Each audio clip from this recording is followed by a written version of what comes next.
Guys सब comment और like नहीं कर रहे हैं। जितने व्यूज़ होते हैं उतने लाइक्स नहीं होते हैं। आप अगर लाइक नहीं करेंगे तो मुझे यह स्टोरी बीच में बंद भी करनी पड़ सकती है, क्योंकि यूट्यूब रिव्यू करता है कि यह स्टोरी आपको एंटरटेन कर रहा है कि नहीं। वीडियो को लाइक और कमेंट करना ना भूलिए। आप मुझे बताएं आपको यह स्टोरी कैसी लग रही है। स्माइलिंग फेस जब 41 सेजल की दर्दनाक अतीत। दोपहर का वक्त। अब तक अंतरा बहुत ज्यादा कमजोर पड़ चुकी है। उसकी हालत कुछ सही नहीं है, पर वह फिर भी उस भारी स्केवर बॉक्स को अपने हाथों से उठाकर ले जाने लगती है, जिसे देखकर अभियुक्त खुद ही उसे उठा लेता है और बच्चों को भी उठा लेता है और कमरे में आ जाता है। अंतरा बस अभियुक्त को देखते रह गई थी, क्योंकि उसके पिछले जीवन में उसे उठाना तो दूर की बात थी, अभियुक्त बस उसे परेशान करता था, जानबूझकर उसे बहुत ज्यादा काम करवाता था और रात में तो उसे सोने ही नहीं देता था। ये सोचकर उसे गुस्सा तो आ रहा था, पर अभी अभियुक्त काफी बदल चुका है, इसलिए उसने फैसला किया था कि वह मौका देगी अभी वह अपने रिश्ते को। पर अगर उसे कुछ भी गलत लगता है तो वह तुरंत अभियुक्त को छोड़ देगी और अपने बच्चों को लेकर चली जाएगी।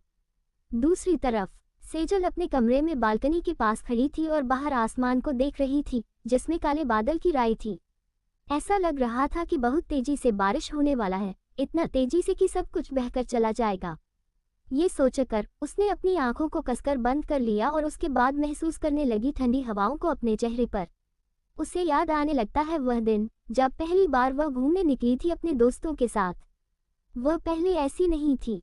वह पहले एक नॉर्मल प्यारी लड़की थी जो सबकी बात मानती थी, सबकी मदद करती थी। पर उसे क्या पता, एक आदमी की मदद करने का अंजाम उसे अपनी जिंदगी देकर चुकानी पड़ेगा। ये सोचकर वह कसकर अपनी आंखों को बंद कर लेती है और याद करने लगती है वह दिन। दोपहर का वक्त था, वह सब ढाबे से खाना खाकर निकले थे। सेजल, जिसे पिंक सलवार सूट पहना हुआ था, वह टिश्यू पेपर से अपने होठों को पोंछते हुए कहती है, खाना सच में लाजवाब है। ये सुनकर उसका दोस्त कहता है, हाँ, खाना बहुत ज्यादा टेस्टी और लाजवाब है। ये सुनकर सेजल कहती है, चलो थोड़ा जंगल में घूम जाएं। बाकी सब कहाँ गए? ये सुनकर उसका दोस्त कहता है, अरे वह लोग आ रहे हैं, फिक्र मत करो। ये सुनकर सेजल कहती है, ठीक है चलो। अब ये बोलकर सेजल उसके साथ आगे बढ़ जाती है। वो लोग जंगल में पहुंचे ही थे कि अचानक एक आदमी जो खून से लथपथ था, वह भागते हुए सेजल के पास आकर उसके कदमों के पास गिर जाता है। इसे देखकर सेजल डर जाती है और पीछे हट जाती है, पर देखती है कि इसे काफी चोट लगी है, जिसे देखकर उसे बहुत बुरा लगता है और उसके दिल में एक टीस सी उठती है। वह जल्दी से नीचे झुककर उसके गाल पर हाथ रखती और कहती है, यार जरा पानी ला, इन्हें अपनी डॉक्टर के पास ले जाना चाहिए। ये सुनकर उसका दोस्त कहता है, वह लोग आते होंगे, हम इनको डॉक्टर के पास लेकर जाएंगे। उसके बाद वहां पर एक और जीप आकर रुकती है और उसमें वह दोनों उसे उठा लेते हैं और फिर हॉस्पिटल निकल जाते हैं। अस्पताल पहुंचकर उस आदमी को एडमिट कर देते हैं और सेजल अपने सर पर हाथ रखकर बैठ जाती है और कहती है, पहली बार घूमने आए थे और पहली बार में ऐसा हो गया है। ये सुनकर उसका दोस्त कहता है, अरे कुछ नहीं होता, जो होता है अच्छे के लिए होता है, देखना हमने मदद कर दी उनका, ये तो अच्छी बात है ना। ये सुनकर सेजल मुस्कुराकर कहती है, ये तो सही बोला तूने, ये तो अच्छी बात है, इसमें बुराई तो कुछ भी नहीं है। उसने इतना कहा ही था कि एक आदमी जिसने ब्लैक कपड़े पहने हुए थे, वह आकर कहता है, यही है वह लड़की जिसने मदद की है। ये सुनकर सेजल सामने देखती है। सामने दो आदमी खड़े थे। एक आदमी काफी ज्यादा खतरनाक लग रहा था। उसके हाथ में बंदूक थी और उसने हाथ पहना हुआ था, ब्लैक 3-पीस सूट पहना हुआ था और उसके ऊपर ब्लैक लॉन्ग ओवरकोट था। उसका चेहरा नहीं दिख रहा था। सेजल बहुत डर गई थी उसे देखकर। इधर वह आदमी कुछ देर तक सेजल को देखता है और फिर वहां से चला जाता है। तब तो सेजल को समझ नहीं आता कि यह लोग हैं कौन, पर वह इतनी डर गई थी कि वह वहां से तुरंत घर के लिए रवाना दे देती है। घर पहुंचकर सेजल अपने घर में आती है और घर में आने के साथ ही साथ उसके मुंह से एक दर्दनाक चीख निकल जाती है, क्योंकि उसके सामने उसके मम्मी पापा की लाश पड़ी हुई थी। उसके घर में और कोई जिंदा नहीं बचा है, सब मर गए। पूरा घर खून से लाल हो चुका है। यह इतना ज्यादा डरावना है कि कोई भी अगर देखे तो डर से मर जाए। सेजल की हालत इतनी बुरी हो चुकी है कि वह नीचे घुटनों के बल बैठ जाती है और रोने लगती है। तभी उसके कान में किसी की ठंडी आवाज आती है। वह देखती है, सामने सोफे पर एक आदमी राजाओं की तरह बैठा है और उसके हाथ में एक लोहे का रॉड है। वह डर से चिल्लाते हुए कहती है, कौन हो तुम और क्यों तुमने मेरे मम्मी पापा को मार डाला है? क्यों किया ऐसा तुमने? ये सुनकर वह आदमी कुछ भी नहीं कहता। उसके बगल में खड़ा आदमी कहता है, क्योंकि तुमने हमारे शिकार को बचाया है, जो तुम्हें बिल्कुल नहीं करना चाहिए था। तुमने गलती कर दी। ये सुनकर वह रोते हुए कहती है, पर उसे मदद की जरूरत थी। मैंने मदद की। ये सुनकर वह आदमी कहता है, पर तुम्हें ऐसा नहीं करना चाहिए था। वह हमारा शिकार था, तुमने उसे बचाया है, इसलिए हमने तुम्हारे परिवार को ही मार डाला है और उसे भी मार ही डालेंगे। हम तुम्हें भी नहीं छोड़ने वाले हैं। ये सुनकर सेजल रोते हुए कहती है, मत करो ऐसा। क्यों कर रहे हो? मैं क्या गलती की है? मैंने तो बस मदद ही किया था ना। मैं किसी का बुरा नहीं चाहती हूँ। मैं देख नहीं पा रही थी उसे ऐसे हालात में, इसलिए मैंने मदद कर दी। तो तुम लोग मेरे मम्मी पापा सबको मार डालोगे? उनकी क्या गलती थी, मुझे मार डालते? ये सुनकर वह आदमी अपने बॉस को देखता है और अपनी गहरी आवाज में कहता है, हमने तुम्हें नहीं मारा है, तुम्हारे परिवार को मारा है। क्योंकि हमारे बॉस का दिल तुम पर आ गया है और वह तुमसे शादी करना चाहते हैं, इसलिए हम तुम्हारे लिए शादी का प्रस्ताव भी लाए हैं। शादी कर लो हमारे बॉस से। ये सुनकर सेजल चिल्लाते हुए कहती है, कैसी बात कर रहे हो? मैं बिल्कुल नहीं करने वाली हूँ ऐसा कुछ। मैं नफरत करती हूँ इससे।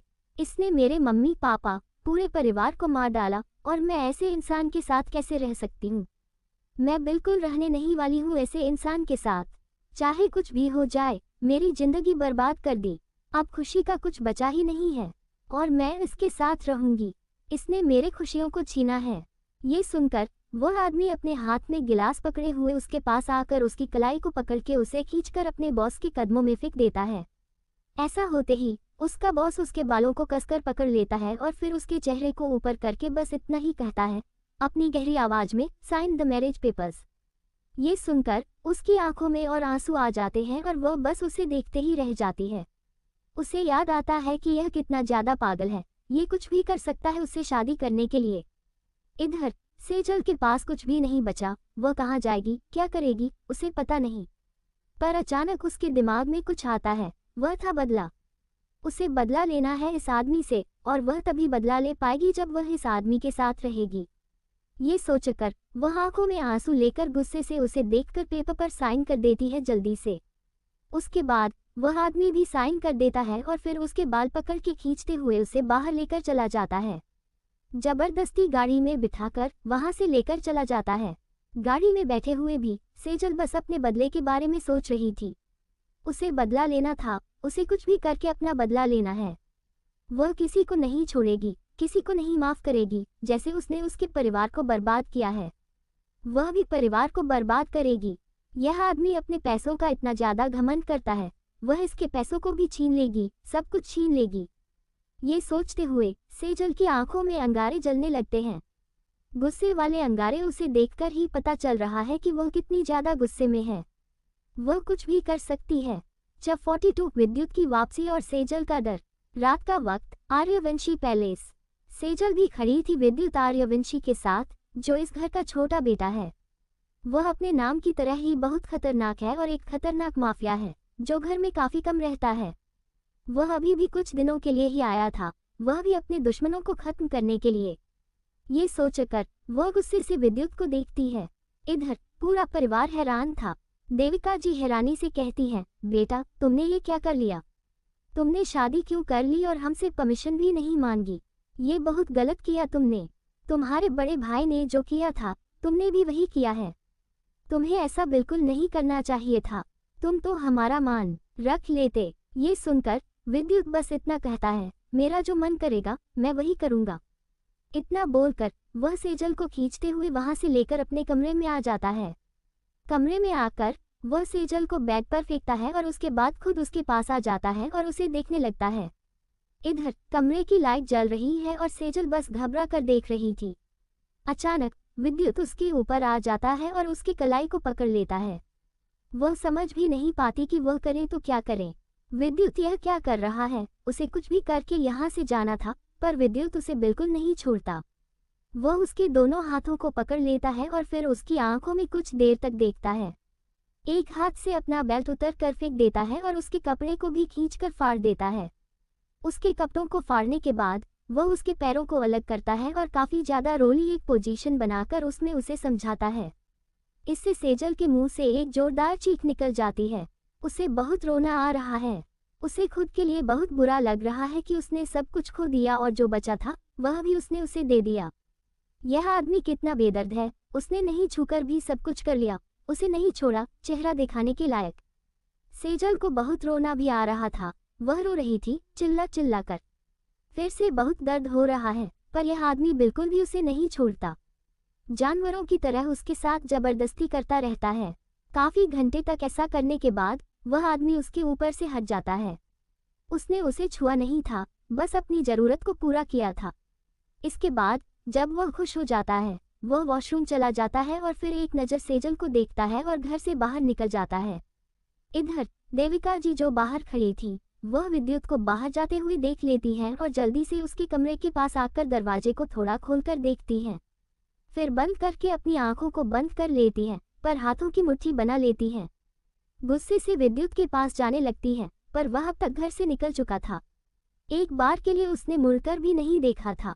इधर सेजल रोते हुए बेहोश हो जाती है, क्योंकि वह अब हिल तक नहीं पा रही है।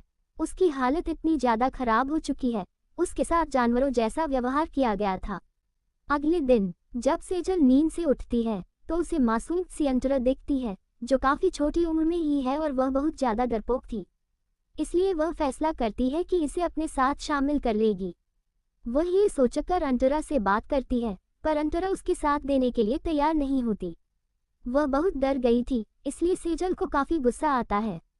इसलिए वह फैसला करती है कि इसे अपने रास्ते से हटाकर खुद ही अपना बदला ले लेगी, क्योंकि अंतरा है और अंतरा से इसका मतलब बस इतना था, अगर यह रास्ते से हट जाए तो वह इस परिवार को बर्बाद कर पाएगी। ये सब सोचते हुए सेजल आसमान को देख रही थी, तभी उसे अपने कमर पर किसी के हाथ महसूस होते हैं। वह डर जाती है और फिर एकदम से पीछे मुड़कर अपने पति को देखती है, जिसका चेहरा उसने आज तक नहीं देखा था। उसने बस उसके सफेद हाथों को देखा था, जिस पर एक टैटू बना हुआ था गुलाब का। वह कुछ देर तक उस टैटू को देखती है और फिर उसके सीने पर हाथ रखकर उसे दूर हटाते हुए कहती है, छोड़िए। पर वह बिल्कुल नहीं छोड़ता। वह अपनी गहरी आवाज में उसके कान में कहता है, पता था नहीं झेल पाओगी। ये बोलकर वह उसके पेट को देखता है और फिर उसके पेट पर हाथ रखकर थोड़ी देर के लिए सहलाता है। फिर नीचे झुककर उसके कपड़ों को ऊपर करके उसके पेट को चूम लेता है और कहता है, I want my baby from you. ये सुनकर सेजल गुस्से से कहती है, बच्चा होने के बाद मुझे जाने दो। ये सुनकर वह कुछ देर तक सेजल को देखता है और कहता है, नहीं, बच्चे को संभालने वाला चाहिए, मैं घर पर नहीं रहने वाला हूँ। उसने पहली बार इतने ध्यान से अपने पति की आवाज सुनी थी, जो काफी ज्यादा अट्रैक्टिव आवाज है। इधर विद्युत खड़ा हो जाता है और फिर उसे अपनी बाहों में उठाकर बैग पर ले जाकर लेट देता है। फिर उसके ऊपर आ जाता है, पर उसके पेट पर दबाव नहीं बनाता और उसके चेहरे को देखने लगता है। धीरे से अपने मास्क को उतार कर रख देता है और अपने चेहरे को उठाकर अपनी बीवी को देखता है। सेजल बस अपने पति को देखते ही रह गई थी कि आदमी कितना ज्यादा हैंडसम है, खासकर इसकी बॉटल ग्रीन आंखें, जो किसी भी लड़की को अट्रैक्ट करने के लिए काफी हैं। इस खानदान के सारे मर्दों की आंखें बिल्कुल ऐसे ही हैं, चाहे वह अभियुक्त हो या उसके बच्चे। इस घर में सारे मर्दों की आंखें ही ऐसी हैं। न जाने क्यों कहीं अट्रैक्शन फील करती है सेजल इन आंखों से, पर वह खुद को कंट्रोल करके गुस्से से कहती है, मुझे छोड़िए, मुझे अच्छा नहीं लग रहा है, मैं प्रेग्नेंट हूँ, मुझे नहीं करना है। ये सुनकर विद्युत उसके पैरों को पकड़कर अपनी तरफ खींचता है और कहता है, तुम्हारी जरूरत को पूरा करने के लिए आया हूँ। प्रेगनेंसी में तुम्हें मेरी जरूरत है, मुझे पता है। ये बोलकर वह उसके कपड़ों को अलग कर देता है और उसके होठों को चूमते हुए फिर से उसके अंदर समा जाता है। इससे सेजल दर्द से अपनी आंखों को बंद कर लेती है। उसे ऐसा करते देखकर विद्युत उसके होठों पर अपनी उंगली रखकर धीरे धीरे अपनी उंगलियों को सहलाता है और फिर अपने मूवमेंट शुरू कर देता है। वह बस चुपचाप ये सब बर्दाश्त कर रही थी। वह ये सब बर्दाश्त करते हुए अपने मन में कहती है, जितना चाहे उतना मेरे साथ खेल लो, अपनी हवस मिटा लो, पर एक न एक दिन तुम्हारी सारी प्रॉपर्टी, तुम्हारा सब कुछ मेरा होगा और तुम भीख मांगोगे मेरे सामने। ये सोचकर उसके चेहरे पर मुस्कान आ जाता है और वह अपने आंखों के खून से आंसू साफ करती है और फिर आंखें बंद कर लेती है। इधर अंतरा, जो कि बच्चों को सुला रही थी, उसके दिमाग में कुछ शैतानी आता है और वह मुस्कुराते हुए अपने पति को देखती है। अभियुक्त, जो अपने फोन में कुछ कर रहा था, उसका ध्यान ही नहीं था अंतरा पर। अंतरा गुस्से से उसे कुछ देर तक देखती है और फिर वॉशरूम चली जाती है। थोड़ी देर बाद वह वॉशरूम से बाहर आती है। उसने काफी रिवीलिंग ड्रेस पहनी हुई थी, एक रेड वन पीस जो उसके थाई तक की थी। उसने अपने बालों को खुला छोड़ दिया था, हल्का लहराकर। उसका क्लीवेज बहुत ज्यादा शो कर रहा था और उसका मंगलसूत्र चमक रहा था उसके गले में। फोटो पर डांस रेड लिपस्टिक वह इससे और भी ज्यादा खूबसूरत लग रही थी। उसका चमकता हुआ बदन किसी भी मर्द को पागल करने के लिए काफी है। इधर नाक में तेज इत्र की खुशबू आती है और वह आंखें उठाकर सामने देखता है। सामने उसकी खूबसूरत बीवी अदा के साथ खड़ी थी। वह तो बस उसे देखता ही रह गया था। वो जल्दी से आ जाता है अंतरा के पास और अंतरा की कमर को कसकर पकड़ लेता है। इससे अंतरा मुस्कुराकर उसके गले पर अपना हाथ लपेट लेती है और कहती है, देखो मैं भी तुम्हें कंट्रोल कर सकती हूँ। ये सुनकर अभियुक्त कुछ देर तक उसे देखता रहता है। अंतरा उसके करीब आ गई और कहती है, इससे पता चलता है मैं तुम्हारे नहीं, तुम मेरे कंट्रोल में हो। ये बात अभियुक्त के ईगो को हर्ट करती है। उसे काफी गुस्सा आता है। 43 अब तो कुछ होता ही नहीं है तुमसे। अंतरा की बातें सुनकर अभियुक्त को काफी गुस्सा आ रहा था।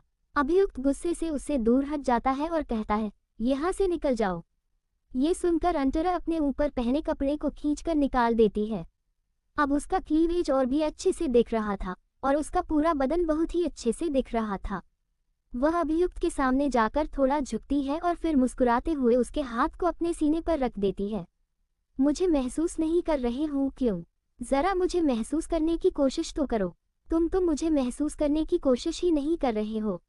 महसूस करो मुझे। ये सुनकर अभियुक्त उससे दूर जाते हुए कहता है, मुझे अपने कंट्रोल में करने की कोशिश करना बंद करो।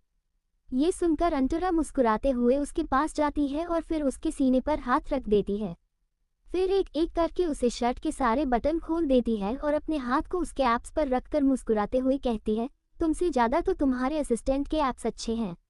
और उसके एप्स इतने अच्छे हैं, वह इतना स्ट्रांग और हैंडसम है, तो उसका वह कितना बड़ा होगा। ओ माय गॉड, यह इमेजिन करके मेरे बदन में आग जल रही है, उसका वह कितना ज्यादा बड़ा होगा। ये सुनकर अभियुक्त का खून खौल जाता है। वह गुस्से के साथ उसके बालों को पकड़कर उसे अपने करीब खींच लेता है और कहता है, तुमने देखा है, उसका मेरा ज्यादा अच्छा और बड़ा है। ये बोलकर वह उसे अपने करीब खींचकर अपनी बाहों में दबा लेता है। इधर उसे जलाने के लिए अंतरा और भी चालाकी के साथ मुस्कुराते हुए कहती है, अरे तुम्हारे बोलने या ना बोलने से क्या ही हो जाएगा। जो है वह है, उसका ज्यादा बड़ा है। मुझे तो सोचकर ही मन कर रहा है। उसने इतना ही बोला था कि अभियुक्त उसके जबड़े को पकड़कर उसके होठों को अपने होठों में भर लेता है और उसे घूरते हुए बिस्तर पर ले जाकर उसे बिस्तर पर गिरा देता है। फिर उसके दोनों हाथों को पकड़कर उसके सीने को दबाते हुए कहता है, मैं तुम्हें ज्यादा अच्छे से सेटिस्फेक्शन दे पाऊंगा। मेरे जैसा कोई नहीं हो पाएगा इतना अच्छे से, और तुम मुझ पर ऐसे शक कर रही हो। ये बोलकर वह उसे साइड में फेंकता है और फिर उसकी कमर को पकड़ लेता है। एक पोजीशन बनाकर उसके अंदर एंटर करता है और मूवमेंट करने लगता है। उसके ऐसा करने से अंतरा मुंह बनाकर कहती है, तुम में अब वह बात नहीं है जो पहले थी। अब तो कुछ होता ही नहीं है तुमसे। ये सुनकर उसे और भी गुस्सा आ रहा था, इसलिए वह अपनी रफ्तार और भी तेज कर देता है। यह महसूस करके अंतरा अपनी आंखों को कसकर बंद कर लेती है और उसके पीठ को अपने नाखूनों से नोचने लगती है। यह महसूस करके वह मुस्कुराता है और कहता है, देखा ना, तुम्हें अभी अच्छा लग रहा हूँ। मैं ज्यादा स्ट्रांग हूँ। और उन दोनों का ये सिलसिला काफी घंटे तक चलता है। 2 घंटे बाद अभियुक्त उसे छोड़ता है और उसे छोड़कर वॉशरूम चला जाता है। फिर वह फ्रेश होकर बाहर चला जाता है। इधर अंतरा कपड़े पहनकर अपने बच्चों को देखते हैं जो सो रहे थे। वह उनके पास जाकर लेट जाती है, गले लगाकर उन्हें, और फिर मुस्कुराते हुए कहती है, सब कुछ बहुत जल्दी बदलने वाला है और सब कुछ ठीक होने वाला है। कोई प्रॉब्लम नहीं होगी। बहुत तकलीफ हमने बर्दाश्त की है, पर अब और नहीं। ये बोलकर वह अपने बच्चों को और करीब खींच लेती है। उसका बेटा उसके सीने पर कर लगने लगता है। साफ पता चल रहा है वह फीडिंग करना चाहता है। उसे फीड करने लगती है। वह भी सोते हुए ही सेट करने लगता है। वहीं दूसरी तरफ सेजल बिस्तर पर लेटी हुई थी। उसकी आंखों में आंसू थे और होठों पर एक जहरीली मुस्कान। अगर कोई देखे तो डर जाए। वह अपने बालों के साथ खेल रही थी। उसके बगल में लेटे हुए उन दोनों के बदन में कपड़े नहीं थे। वह दोनों एक सफेद चादर में लिपटे हुए थे और अजीब सी पोजीशन में थे। तो कोई भी बता सकता है कि उनके बीच में क्या हुआ है। विद्युत उसके बालों के साथ खेलते हुए उसे करीब खींच लेता है और फिर उसकी कमर को धीरे धीरे सहलाते हुए उसके कान में कहता है, इज माई बेबी ओके? ये सुनकर वह अपने पेट को देखती है और गुस्से से कहती है, नहीं है। ये सुनकर विद्युत कसकर उसके बाल को पकड़ लेता है और उसे कमर से पकड़कर अपने और करीब लाकर फिर से उसके लोअर बॉडी में एंटर करता है। फोर्सफुली मूव करते हुए कहता है, तुम क्यों मेरी बात नहीं मान रही हो? और सीधे मुंह मुझसे बात क्यों नहीं कर रही हो? मुझे बिल्कुल पसंद नहीं है। सब मुझे बहुत गुस्सा आता है, तुम्हें पता है ना? ये सुनकर वह भी गुस्से से कहती है, मुझे ना तो कुछ कहना है। वो कहता है, चलो कल मैं तुम्हें घुमाने लेकर चलूंगा, तुम्हारा मन भी फ्रेश रहेगा और मेरा बेबी भी। ये सुनकर वह गुस्से से कहती है, बच्चे ठीक नहीं हो सकते हैं, बिल्कुल भी अच्छा नहीं लग रहा है। ये सुनकर विद्युत उसके बालों के साथ फिर से खेलते हुए कहता है, क्यों अच्छा नहीं लग रहा है? ये सुनकर सेजल कुछ सोचकर कहती है, वह आपके बड़े भाई और बड़ी भाभी की वजह से। उन दोनों को घर से निकाल दो। ये सुनकर वह मुस्कुराते हुए कहता है, ऐसा तो नहीं हो सकता है जान, मैं उन्हें नहीं निकाल सकता हूँ। वह मेरे बड़े भाई और बड़ी भाभी हैं, यह उनका भी घर है और मेरा भी घर है। ये सुनकर उसे और गुस्सा आ जाता है और वह गुस्से से कहती है, तो फिर खुद चले जाओ, आए क्यों हो यहाँ पर? अगले ही पल उसे अपनी लोअर बॉडी में बहुत दर्द महसूस होता है और वह विद्युत की आंखों में देखती है, जो गुस्से से लाल हो चुकी थी और गुस्सा उतार रहा था। जब 44 अभियुक्त ने लूटी अपने असिस्टेंट अग्नि की इज्जत। उद्धरण चिन्ह। रात का वक्त। ऑफिस में अभियुक्त अपने असिस्टेंट अग्नि के सामने खड़ा था और अग्नि उसे ध्यान से देख रहा था। अचानक अभियुक्त ने उसकी कलाई पकड़कर उसे अपनी तरफ खींच लिया और दांत पीसते हुए बोला, तुम्हारा मेरी बीवी के साथ क्या चल रहा है? ये सुनकर वह घबरा गया और बोला, क्या मतलब? कुछ भी तो नहीं चल रहा है हमारे बीच में। ये सुनकर अभियुक्त और भी गुस्से में कहने लगा, जल्दी बताओ क्या चल रहा है तुम लोगों के बीच में, वरना अगर मैं अपने पर उतर आया तो तुम्हें नानी याद दिला दूंगा। ये सुनकर वह बुरी तरह परेशान हो गया, उसकी हालत रोने जैसी हो गई और वह घबराते हुए बोला, नहीं नहीं, आप बिल्कुल गलत समझ रहे हो, ऐसा कुछ भी नहीं है उनके और मेरे बीच में। ये सुनकर अभियुक्त मन में सोचने लगा, कभी न कभी तो उसने अपनी बीवी के साथ इसे कहीं न कहीं भेजा ही होगा। हो सकता है वहां पर ही इसकी बीवी ने इसे देख लिया हो, वरना उसे इसकी साइज के बारे में कैसे पता चलता? कितनी गंदी बात है। उसकी बीवी को उसे खुश रखना चाहिए, न कि इसे। वह तो इतना अमीर है, पैसा है, सब कुछ है उसके पास। ये सोचते हुए अभियुक्त गुस्से में दांत पीसने लगा और मन ही मन कहने लगा, इस लड़के को तो मैं बिल्कुल नहीं छोड़ूंगा, पहले इससे निपटा दूं, फिर देखूंगा कि इसका और मेरी बीवी का क्या चल रहा है। ये सोचकर उसने गुस्से में उसका हाथ पकड़ लिया और बोला, बताओगे क्या चल रहा है तुम्हारे और उसके बीच में? वरना जैसे मैं तुम्हें बना सकता हूँ वैसे ही मिटा भी सकता हूँ। ये सुनकर वह घबराते हुए बोला, मालिक, आप मेरे मालिक हो और वो तो मेरी माँ जैसी है। आपने ही तो मुझे एक तरह से बनाया है, तो आप मेरे बाप जैसे हुए और वह मेरी माँ जैसी। मैं अपनी माँ के साथ गलत कैसे कर सकता हूँ? ये बोलकर उसने आंखें बंद कर ली और जो मुंह में आया बोल दिया, क्योंकि उसे अभी बचना था। उसकी ये बातें सुनकर अभियुक्त गहरी सोच में पड़ गया। कुछ देर तक सोचने के बाद वह बोला, हाँ, तुम्हारे लिए वह तुम्हारी माँ जैसी है, पर उसके लिए तुम शिकार हो। मेरे बाद तुम ही हो उसका दूसरा शिकार। तो अब मैं क्या करूं? उसकी नज़र तुम पर है, उसकी नज़र मुझ पर होनी चाहिए, तुम पर नहीं। ये तो मेरे साथ बहुत गलत हो रहा है कि वह मुझे छोड़कर तुम पर नजरें गड़ा रही है। ये सुनकर वह परेशान होकर बोला, नहीं मालिक, नहीं, ऐसा कुछ नहीं है, मम्मी की नज़र आप पर ही है। ये सुनकर अभियुक्त ने उसका जबड़ा पकड़ लिया और बोला, वह तुम्हारी मम्मी नहीं है और ना मैं तुम्हारा बाप। वह तुम्हारी मालकिन है और मैं तुम्हारा मालिक हूँ। हमारे पास पहले से ही 2 बच्चे हैं और हमें तुम जैसे नकली बच्चों की जरूरत नहीं है। ये सुनकर बेचारे अग्नि को बहुत बुरा लगा, क्योंकि सच में वह कहीं न कहीं उसे अपना डैडी जैसा ही मानता था, क्योंकि ये उसका बहुत ख्याल रखता था और इसने कई सेवकों को बनाया भी था, पर सबसे ज्यादा प्यार वह उसे ही करता था और संभाल कर रखता था। उसे अपने साथ दिन रात रखता था। शायद उसमें कुछ खास बात थी या फिर वह उसे अपने बच्चे जैसा मानता था। ये सोचते हुए उसने अभियुक्त को देखा। तभी अभियुक्त ने गुस्से में उसे लिफ्ट में डाल दिया और खुद भी लिफ्ट में चढ़ गया। उसे सर से लेकर पैर तक ध्यान से देखते हुए बोला, वैसे तुम्हारा साइज कितना है? ये सुनकर उसके पैरों तले से जमीन खिसक गई और वह हैरान होकर बोला, क्या मतलब? आप ये कैसी बातें कर रहे हो? मुझे समझ नहीं आ रहा कि आप कैसी बात कर रहे हो। ये सुनकर अभियुक्त गुस्से से बोला, तुम्हें समझ नहीं आ रहा? मैं अच्छे से समझाऊं क्या? मैं बस ये जानना चाहता हूँ कि तुम्हारा साइज कितना है, मुझसे बड़ा है या छोटा? जल्दी बताओ। उसकी इतनी बेशर्म बातें सुनकर अग्नि का चेहरा लाल टमाटर जैसा हो गया। अगर कोई देखता तो लाल टमाटर ही समझता। उसे शर्माते देख अभियुक्त गुस्से में बोला, लड़के नहीं शर्माते, चलो दिखाओ मुझे अपना साइज। ये सुनकर वह खुद को छुपाते हुए बोला, नहीं नहीं मालिक, ऐसा नहीं हो सकता। ये सुनकर अभियुक्त ने उसे और पास खींच लिया और बोला, वैसे तुम रिलेशनशिप में हो? तुम्हारी कितनी गर्लफ्रेंड्स हैं या फिर शादी कर रखी है? और कितनी बार फिजिकल हो चुके हो तुम, और किस किस के साथ? अब अभियुक्त कुछ ज्यादा ही पर्सनल सवाल पूछ रहा था। वह ऐसी बातें कैसे बता सकता था? और उसके लिए यह बहुत शर्मनाक था क्योंकि वह अभी भी वजिन था। ये सोचकर उसने शर्म के मारे अपने हाथ मलते हुए कहा, जी मैं अभी भी। बोलते हुए वह रुक गया क्योंकि बात पूरी नहीं कर पाया। उसे बहुत ज्यादा शर्म आ रही थी। उसे इतना शर्माता देख अभियुक्त अपनी गहरी आवाज में बोला, अब तुम्हें इतना शर्माने की जरूरत नहीं है। मैंने पहले भी बोला था और अब भी कह रहा हूँ, लड़के नहीं शर्माते। तुम्हें भी बिल्कुल शर्माने की जरूरत नहीं है। और अगर तुम फिर भी शर्माते हो मेरे सामने, तो तुम सोच भी नहीं सकते कि मैं तुम्हें यहाँ पर क्या कर सकता हूँ। पिछली बार क्या किया था याद है ना? ये सुनकर वह डरते हुए बोला, पर मालिक आप थोड़ा समझने की कोशिश करो ना। मेरे और मालकिन के बीच में कुछ है ही नहीं और मैं किसी लड़की के साथ नहीं रहा हूँ। लेकिन अगर आप चाहते हो तो मैं अपनी गर्लफ्रेंड बना सकता हूँ, रह सकता हूँ, आपको दिखा सकता हूँ। ये सुनकर अभियुक्त उसके चेहरे को देखते हुए कहता है, वेरी गुड। तुम्हें दूसरी लड़की के पास जाना है और मेरी बीवी को तुम्हारी गर्लफ्रेंड दिखानी है।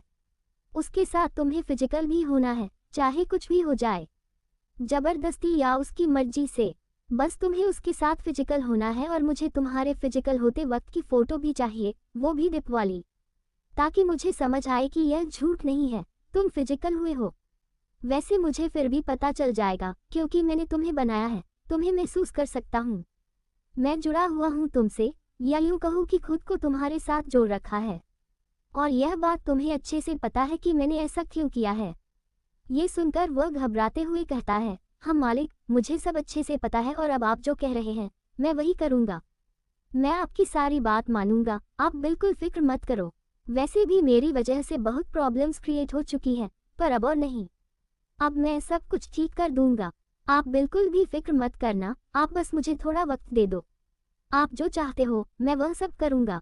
ये बोलकर वह जाने लगता है, पर अभियुक्त उसका कॉलर पकड़ लेता है और उसे खींचकर अपने करीब करके कहता है, इतनी भी जल्दी क्या है?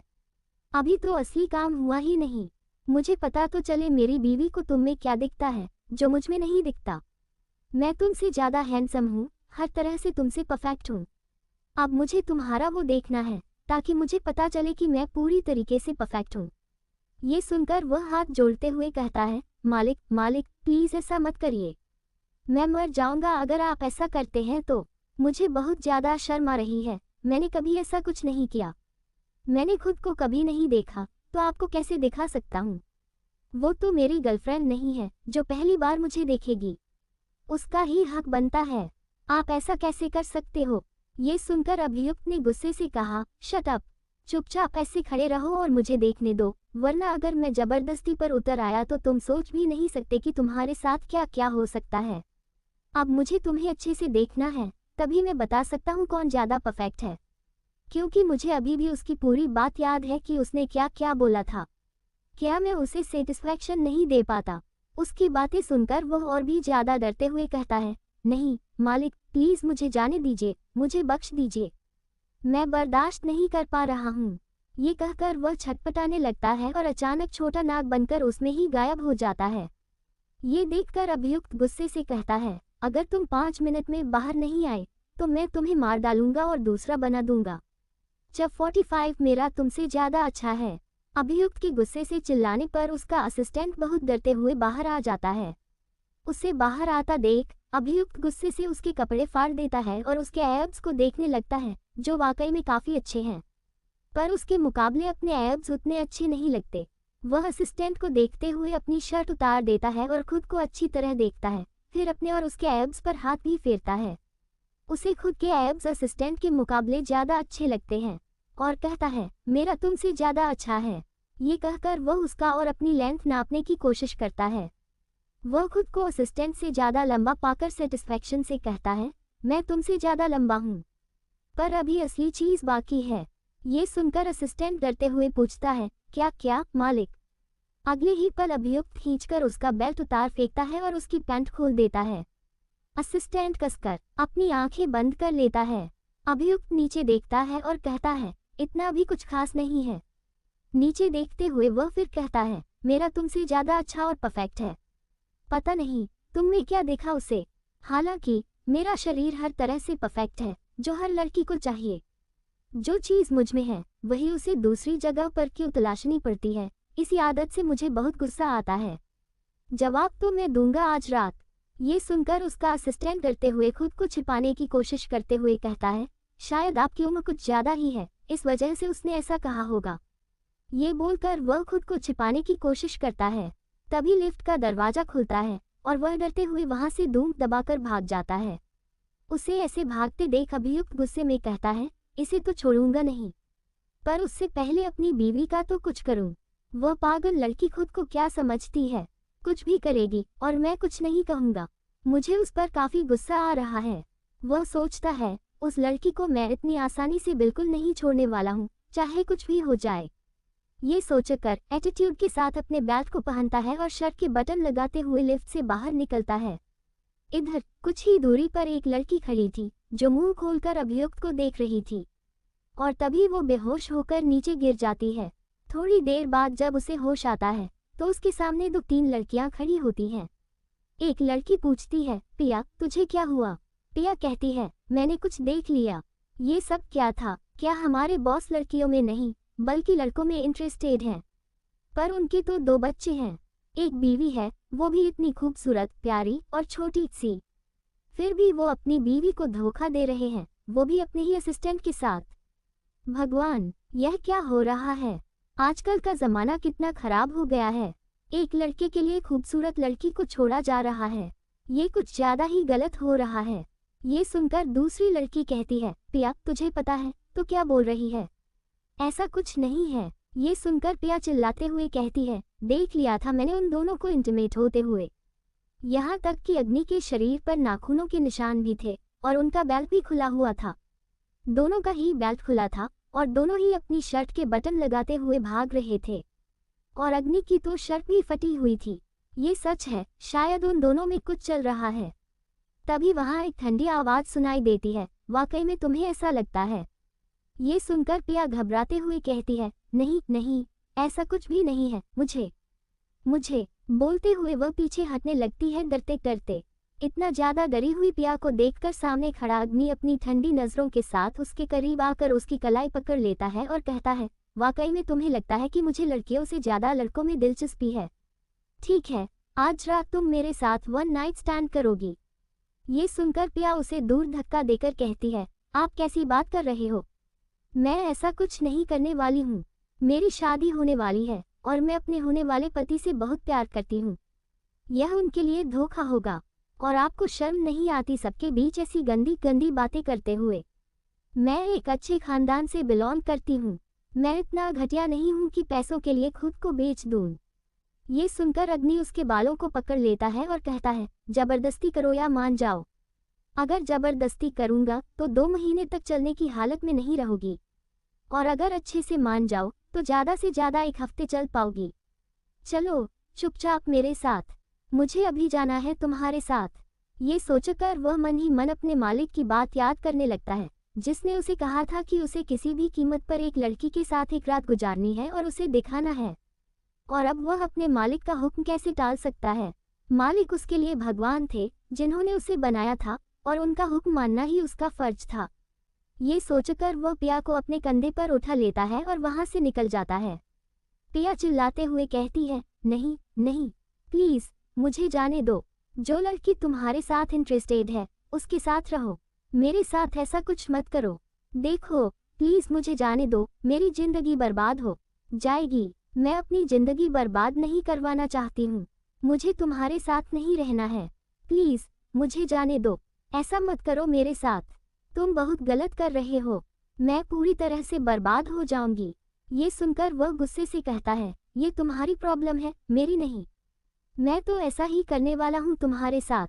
वैसे भी जो हो रहा है वह सही हो रहा है, ऐसा ही होना चाहिए। मुझे नहीं लगता कि इसमें कुछ गलत हो रहा है, और मैं तुम्हें काफ़ी ज़्यादा पैसे देने वाला हूँ।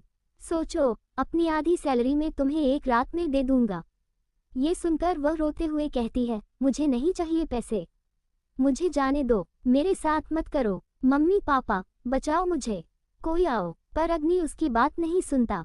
वह उसे गाड़ी में बिठाकर खुद भी गाड़ी में बैठ जाता है और फिर वहां से निकल जाता है। कुछ ही देर में वह एक बड़े से ब्लैक पैलेस के सामने अपनी गाड़ी रोकता है।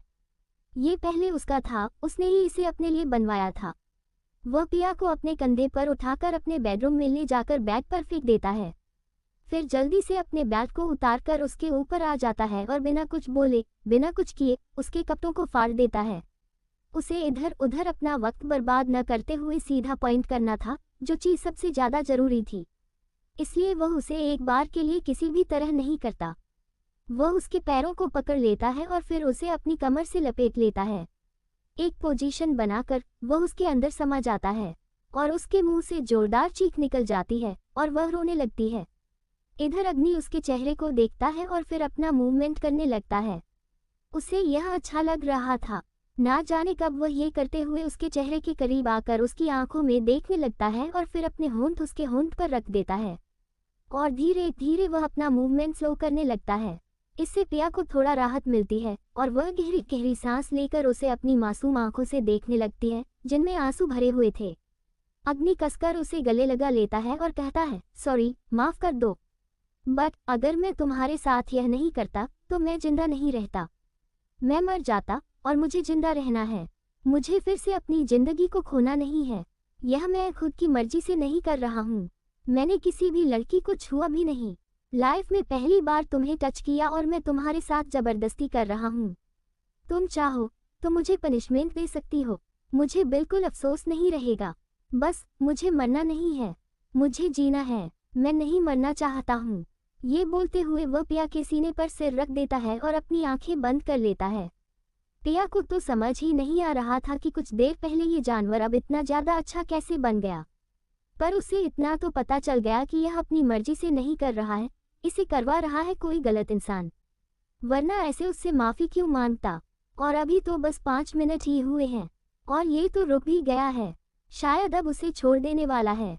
जैसा उसने सोचा था, अग्नि एकदम से उसके ऊपर से उठकर भागते हुए वॉशरूम चला जाता है।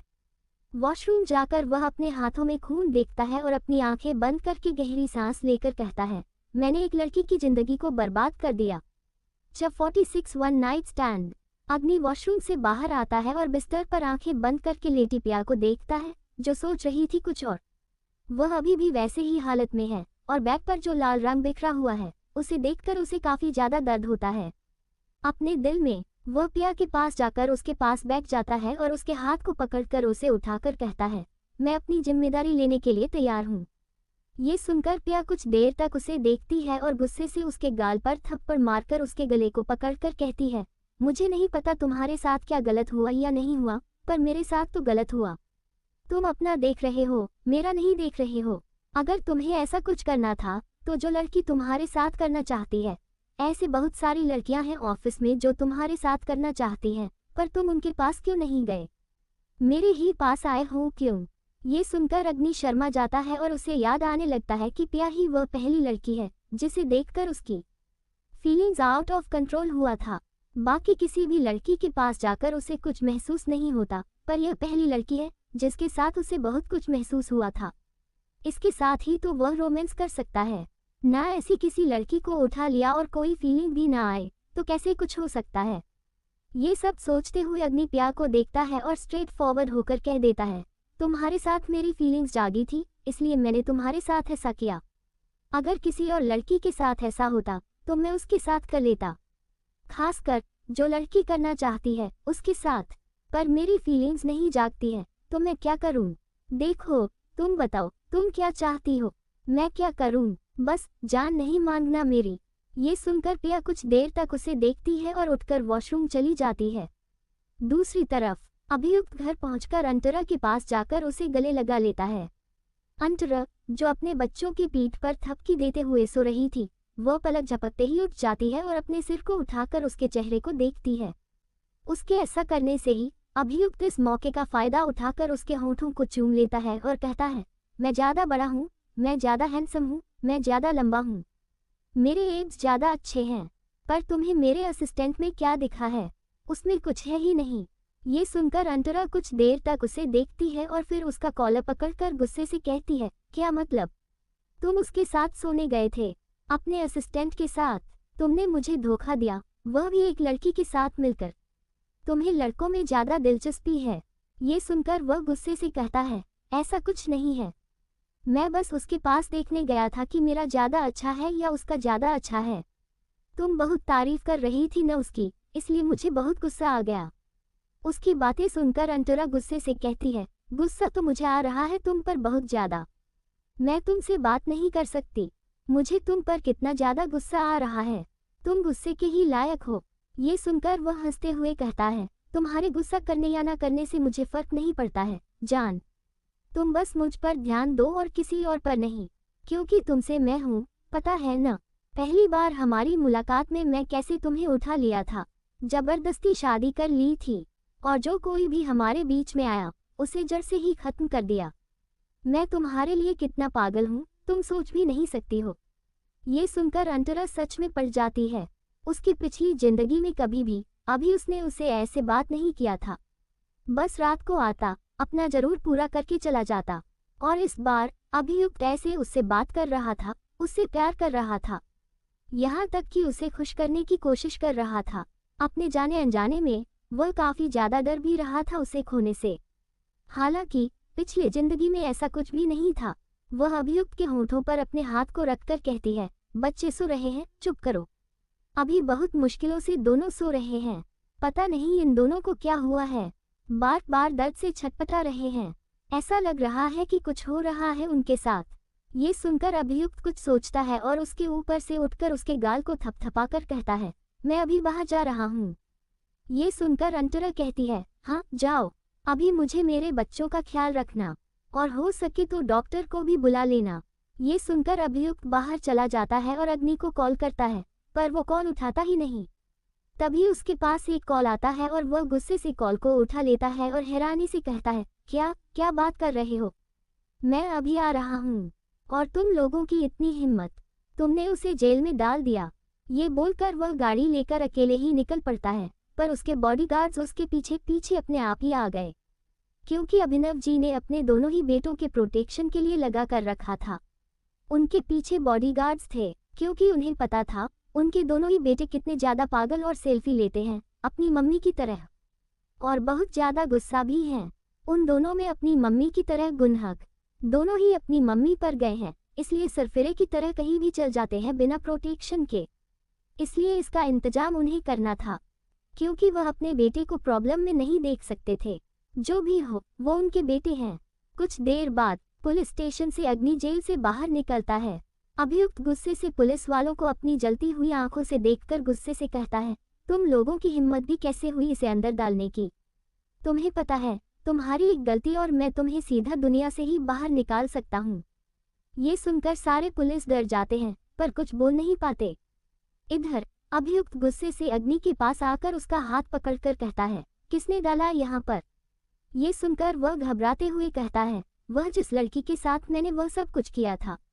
ये बोलकर वह उसे एक फोटो दिखाता है जिसमें वो दोनों एक दूसरे के बाहों में थे। अभियुक्त गुस्से से फोन को खींचकर फेंक देता है और कहता है, मुझे इन सब से बिल्कुल भी मतलब नहीं है, मुझे बस इससे मतलब है कि तुम्हें क्यों उसने अंदर डाला। वह घबराते हुए कहता है, क्योंकि मैंने उसके साथ जबरदस्ती की थी और इसलिए मैंने उससे माफ़ी मांगी और कहा, जो चाहे सजा दे दो, बस मुझे मत मारना, और उसने मुझे जेल में डाल दिया।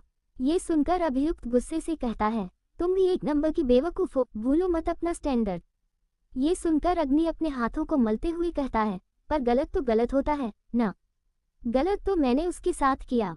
अभियुक्त गुस्से से कहता है, मैंने कहा था तुम्हें फिजिकल होना है, पर ऐसी लड़की से नहीं, जो लड़की तुम्हारे साथ इंटरेस्टेड है ही नहीं।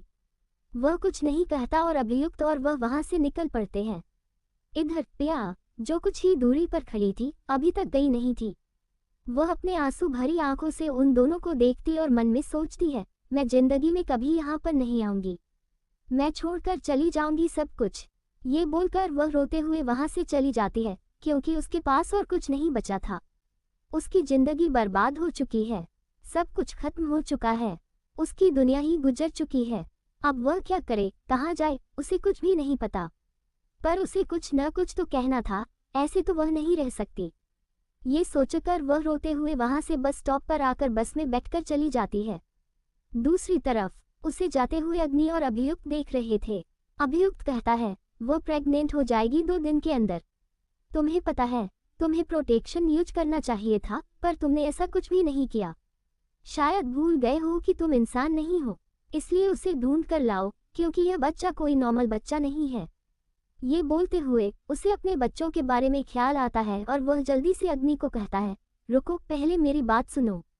मेरे बच्चों को कुछ हो रहा है, उन्हें क्या हो रहा है पता लगाओ। ये सुनकर अग्नि अपने हाथ को आगे करता है और उसके कोट की जेब में से एक बड़ा सा बुक निकालता है और कहता है, शायद आज पूर्णिमा की रात है और 2 दिन पहले उनका बर्थडे हुआ है। वह 3 साल के हो चुके हैं, मतलब अब वक्त आ चुका है उन्हें अपने असली रूप में आने का। Chapter 47 You Calm Me Down। रात का वक्त। अभियुक्त अपने असिस्टेंट अग्नि के साथ कमरे के अंदर आता है और अंदर आते ही उसके चेहरे के एक्सप्रेशन सख्त हो जाते हैं, क्योंकि उसे कमरे में 2 टहलते हुए बेबी स्नैक दिखते हैं। वह कुछ देर तक उन बेबी स्नैक को देखता रहता है और फिर उनके पास चला जाता है। अपने दोनों हाथ को आगे कर देता है और दोनों बेबी स्नैक उसके हाथों से लपेट जाते हैं। वह उन दोनों को लेकर बाहर चला जाता है।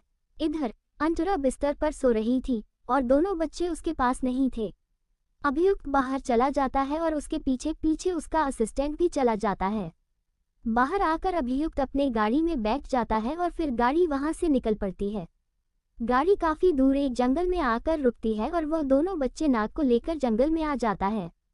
फिर एक चमकदार पेड़ के पास उन दोनों बच्चे नाग को छोड़ देता है, पर दोनों ही बेबी स्नैक अभी भी उसके हाथों से लिपटे हुए थे। वह दोनों ही छोड़ना नहीं चाहते थे अभियुक्त को। इसे देखकर अभियुक्त उन दोनों को गुस्से से अपने हाथों से खींचकर उतारता है। दोनों ही बेबी स्नैक एक दूसरे को देखते हैं और रोने लगते हैं। तभी अचानक चांद और भी ज्यादा चमकने लगता है और नीला पड़ने लगता है, जैसे कि जहरीला हो रहा हो, जिसे देखकर अभियुक्त नीचे उन दोनों बेबी स्नैक को देखता है, जो आधे इंसानी रूप में आ चुके थे। ये और कोई नहीं, उसके दोनों बच्चे थे और दोनों ही काफी दर्द में थे और रो रहे थे। बहुत ज्यादा उनके अंदर से नीली रोशनी चमक रही थी। वह दोनों बच्चों को अपनी गोद में उठाकर गले लगा लेता है और उसके गले लगाने से दोनों बच्चे शांत होने लगते हैं। इधर उसका असिस्टेंट उसे गाइड करते हुए कहता है, आपको उनकी शक्तियां खुद के अंदर लेनी है। उनकी शक्तियां बहुत ज्यादा हैं। अगर यह शक्ति किसी और गलत हाथ में लग गई तो नाश हो जाएगा, सब कुछ खत्म हो जाएगा, जो हम नहीं होने दे सकते हैं। इसलिए इससे फायदा ये होगा कि आपके अंदर और शक्ति आ जाएगी। ये सुनकर वह अपनी गहरी आवाज में कहता है, नहीं, अभी मैं नहीं इस्तेमाल करने वाला हूँ अपने बच्चों की शक्ति। जब ये शक्तियों को संभालना सीख जाएंगे तब मैं ये शक्ति दे दूंगा। ये बोलकर अभियुक्त खुद उनकी शक्ति अपने अंदर सोखने लगता है। कुछ ही देर में दोनों बच्चे नॉर्मल हो जाते हैं और उसके सीने पर सर रखकर सो जाते हैं। पर अचानक अभी जो छटपटाने लगता है। सिद्धि तो ठीक हो चुकी थी, पर अभी जो दर्द से छटपटा रहा था, उसे देखकर ही पता चल रहा था कि वह ठीक नहीं हुआ है। उसे बहुत तकलीफ हो रही थी, क्योंकि उसकी शक्ति कहीं ज्यादा थी। उसे इतना दर्द में देखकर अभियुक्त उसे नीचे छोड़ देता है और वह फिर से बेबी स्नैक बन जाता है और पेड़ पर चढ़ने लगता है। इसे देखकर अभियुक्त उसे पेड़ पर से खींचकर उतारता है और नीचे रख देता है। वह छटपटाने लगता है और रोने लगता है। उसे शायद फीडिंग करना था, उसे मम्मी की जरूरत थी, पर अभी उसके पास उसकी मम्मी नहीं है। वह अभी काफी ज्यादा जहरीला हो चुका है। वह इतना जहरीला हो चुका है कि अगर वह खुद को काट ले तो वह खुद भी मर जाएगा। अभियुक्त को बस इसी की चिंता हो रही थी कि उसका बेटा खुद को चोट न पहुंचा ले, वरना वह अपने बेटे को खो देगा। उसके अंदर इतना ज्यादा जहर है। ये सब सोचते हुए अभियुक्त उसे कसकर गले लगा लेता है और उसके मुंह पर हाथ रखता है। अपनी ठंडी आवाज में कहता है, तुम्हें अपना जहर निकालना है, पर तुम खुद पर जहर नहीं निकलोगे। वह बस अपनी आंसू भरी छोटे छोटे आंखों से टिमटिमाते हुए अभियुक्त को ही देख रहा है। अभियुक्त को ये बर्दाश्त नहीं होता है, वह उसे लेकर कहीं जाने लगता है। इसे देखकर अग्नि डरते हुए कहता है, नहीं, आप ऐसा नहीं कर सकते। अगर आप ऐसा करोगे तो आप मर सकते हैं। ये सुनकर अभियुक्त अग्नि को देखता है और कहता है, नहीं, जहर जहर को मारता है। बस मेरी थोड़ी सी जहर खत्म हो जाएगी, ज्यादा नहीं। पर मेरा बेटा तो बच जाएगा।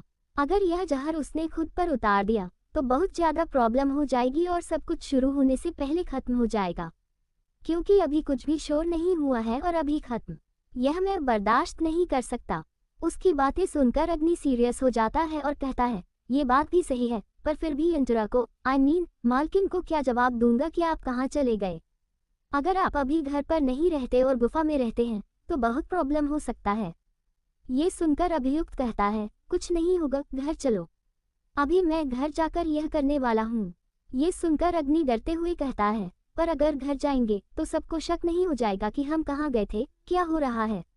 ये सुनकर वह अपनी धीमी आवाज में कहता है, नहीं नहीं, कुछ भी प्रॉब्लम नहीं होने वाला है, सब कुछ सही होने वाला है, बिल्कुल फिक्र मत करो। ये बोलकर वह गाड़ी में बैठ जाता है, दोनों बच्चों को लेकर, और अग्नि फिर से गाड़ी ड्राइव करने लगता है। कुछ ही देर में वह लोग फिर से घर पहुंच जाते हैं। घर पहुंचकर वह चारों कमरे में आ जाता है। कमरे में आकर अभियुक्त अपनी बेटी को सुला देता है अंतरा के पास और फिर अपने बेटे को लेकर स्टडी रूम में चला जाता है।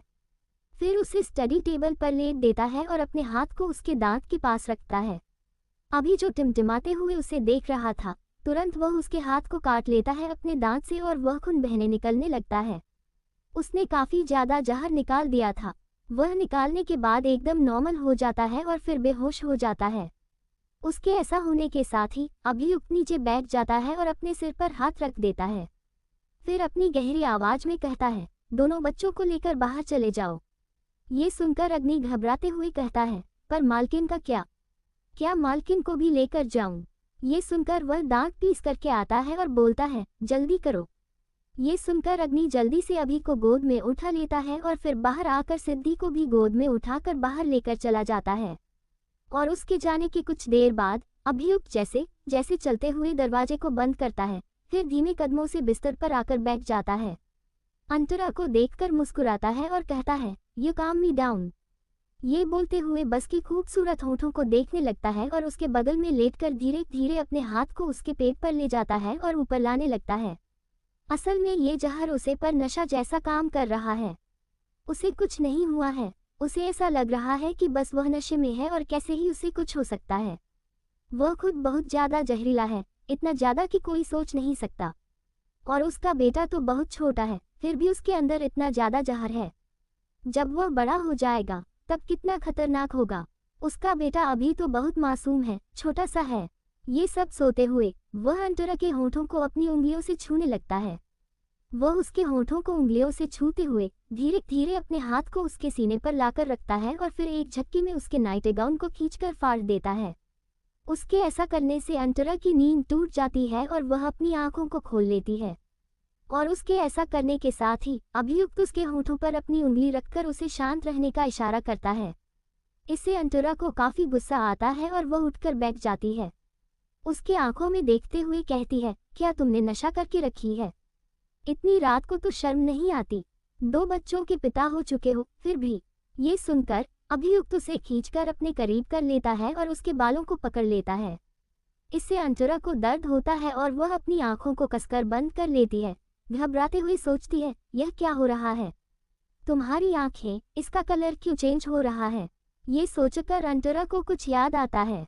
वह हैरानी से अभियुक्त को देखने लगती है। अभियुक्त भी उसे देख रहा था अपने नशीली आंखों से। उसकी आंखों में बस चाहत देख रही थी, शायद वह भी छोड़ने नहीं वाला है अंतरा को। जब 48 इतना दर्द क्यों हो रहा है? अंतरा का कमरा। अंतरा आस पास देखते हुए कहती है, मेरे बच्चे कहाँ गए? ये सुनकर अभियुक्त एकदम से उसकी कलाई को पकड़कर उसे बिस्तर पर लेट देता है और खुद उसके ऊपर जाकर उसके गर्दन को चूमते हुए कहता है, वह लोग ठीक हैं। ये बोलकर उसके हाथों को अपने कंधे पर रख देता है और फिर उसके गाल पर हाथ रखकर कहता है, I want to FHCK you right now। उसकी बातें सुनकर अंतरा गुस्से से उसके सीने पर हाथ रखती है तो उसे धक्का देती है और खुद बिस्तर से उठकर दरवाजे के पास जाते हुए कहती है, तुम्हें बस यही सब करना आता है। न जाने मेरे बच्चे कहाँ पर चले गए हैं। तुमने कहाँ पर भेज दिया है बच्चों को? मेरा मन कर रहा है मैं तुम्हें जान से मार डालूं। ये बोलकर वह दरवाजा खोलती है और बाहर चली जाती है। उसे बाहर जाता देखकर अभियुक्त को इतना गुस्सा आता है कि वह गुस्से से अपनी लाल आंखों से उसे देखता है। अचानक अंतरा फिर से अंदर आ जाती है और दरवाजा बंद करके अपने दिल पर हाथ रख लेती है और अभियुक्त को देखने लगती है।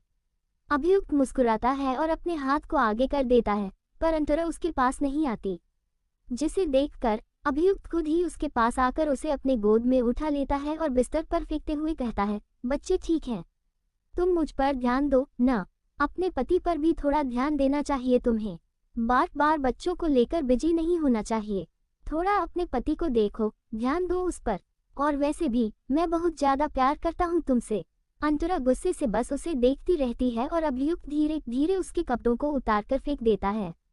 अब दोनों के ही कपड़े नीचे गिरे हुए थे और वह मुस्कुराते हुए उसे देख रहा था।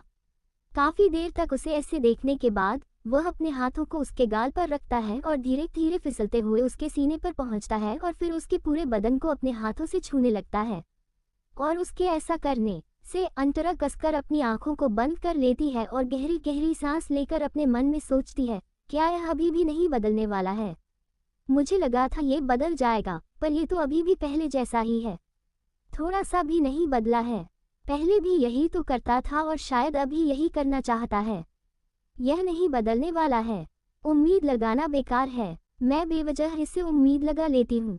जितनी बार भी उम्मीद लगाई है उतनी बार ही मेरे दिल को टूटना पड़ा है। अब मुझे मजबूत बनना है।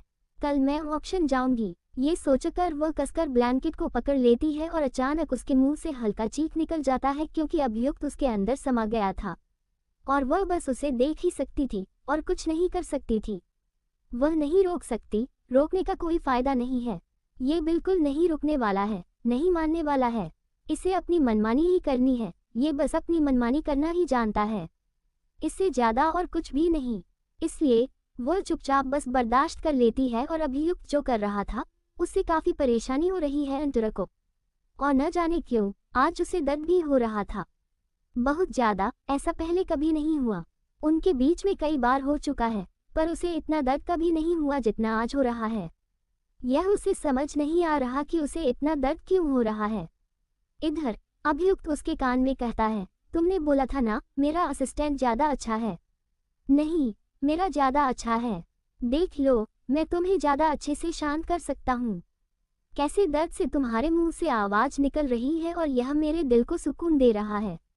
ये सुनकर अंतरा अपने आंसू भरी आंखों से उसे देखते हुए गुस्से से कहती है, मैंने तुम्हें सेटिस्फैक्शन देने के लिए बोला था, ना कि अपनी हवस मिटाने के लिए, जानवर जैसा बिहेव करने के लिए।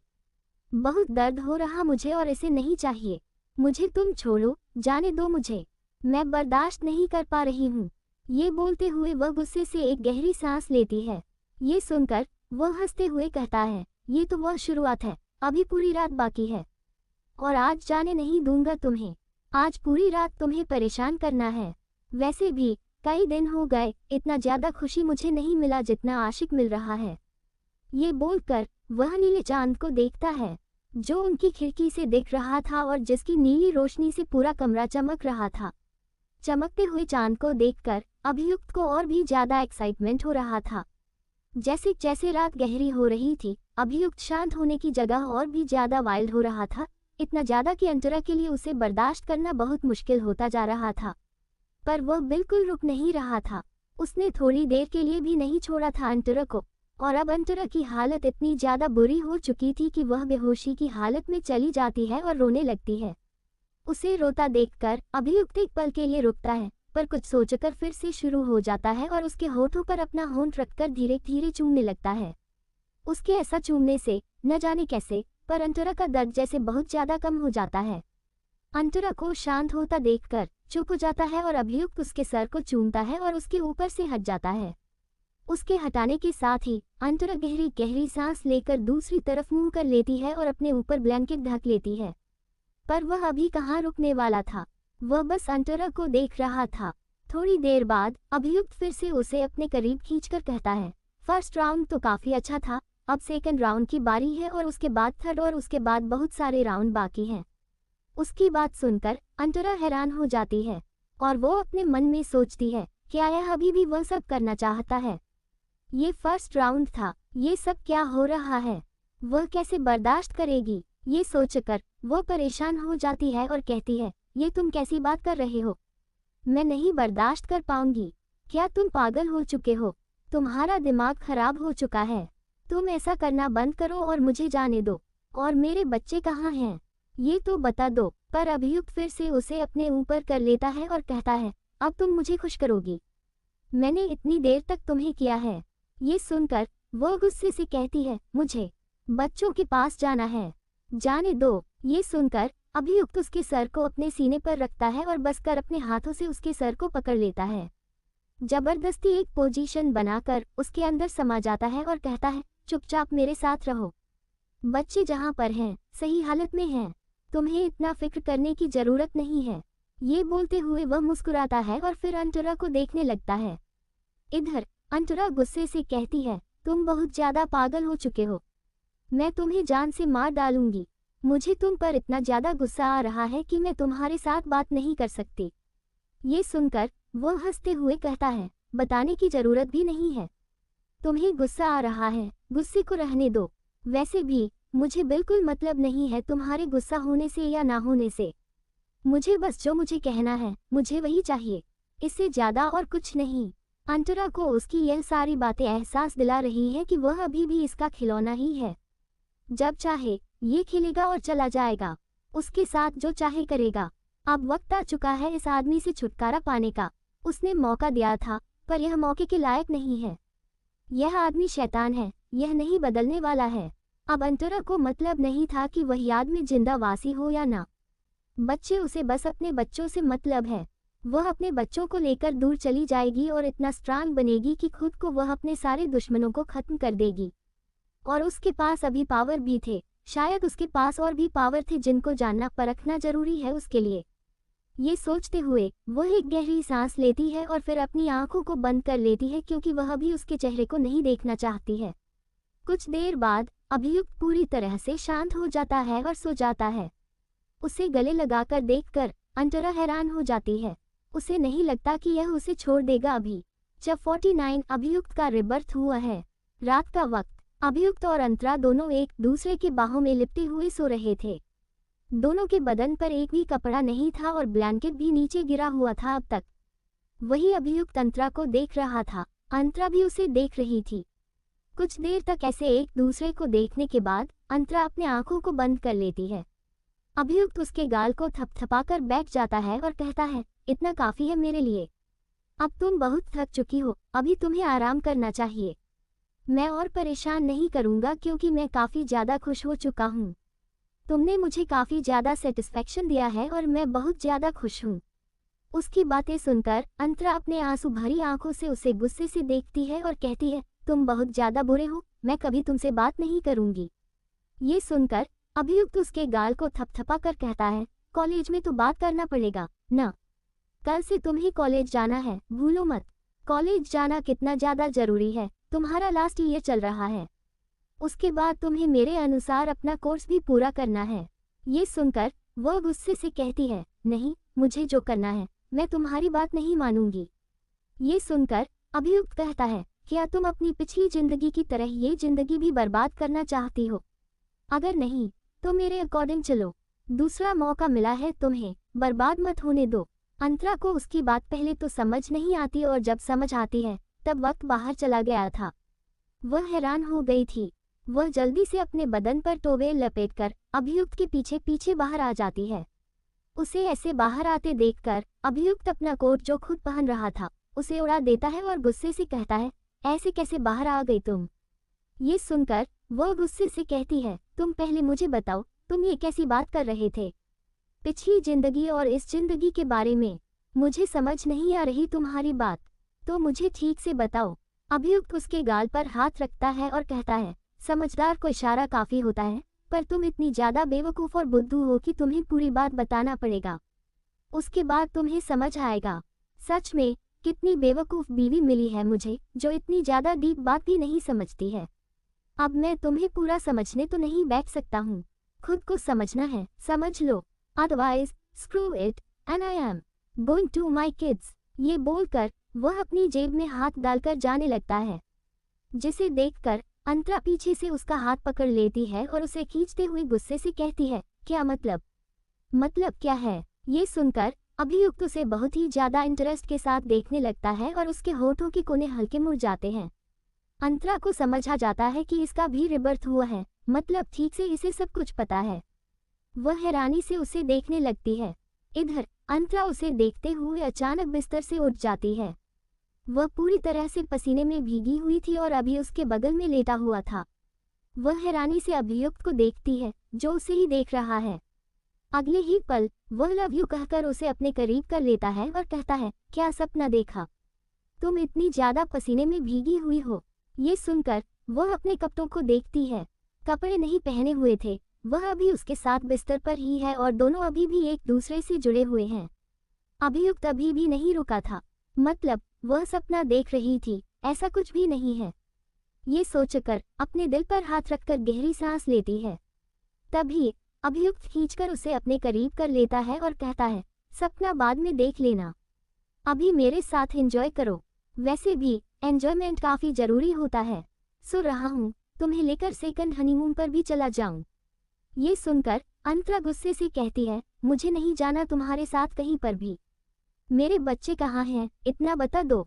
ये सुनकर वह हंसते हुए कहता है, अरे बता रहा हूँ ना, तुम्हारे बच्चे यानी कि हमारे बच्चे बाहर है दूसरे कमरे में, क्योंकि अगर इस कमरे में वह लोग रहेंगे तो तुम्हारे चिल्लाने की आवाज सुनकर ही वह उठ जाएंगे, सो नहीं पाएंगे। और आज मेरा मन कुछ ज्यादा ही पागल हो रहा था, इसलिए पागलपंती तो दिखाना ही था ना। अब अंतरा को यह रियलाइज हुआ कि उसे कितना दर्द हो रहा है और वह कितना चिल्ला रही थी। दर्द से लड़खड़ाते हुए वह बेहोश हो गई। उसे पता ही नहीं चला और बेहोशी की हालत में उसने ये सपना देख लिया कि अभियुक्त का रिबर्थ हुआ है, पर ऐसा कुछ नहीं है। उसे थोड़ा शक हो रहा था कि ऐसा हो भी सकता है कि अभियुक्त का भी रिबर्थ हुआ हो। उसे सब पता है, बस वह उसे बताना नहीं चाहता है, दिखाना नहीं चाहता है, या फिर अभी उसके पास पावर है। ये सब अंतरा के दिमाग में आ रहा था और यह सोचने पर मजबूर कर रहा था कि अभियुक्त का रिबर्थ हुआ है। ये सोचते हुए वह अभियुक्त को देखने लगती है। अभियुक्त भी उसकी तरह पूरी तरह से पसीने में भीगा हुआ था और उसके बालों से आंसू की तरह पसीना उसके गाल पर गिर रहा था, और गाल से होते हुए उसके परफेक्ट जॉ लाइन्स पर और भी ज्यादा हैंडसम और अट्रैक्टिव लग रहा था।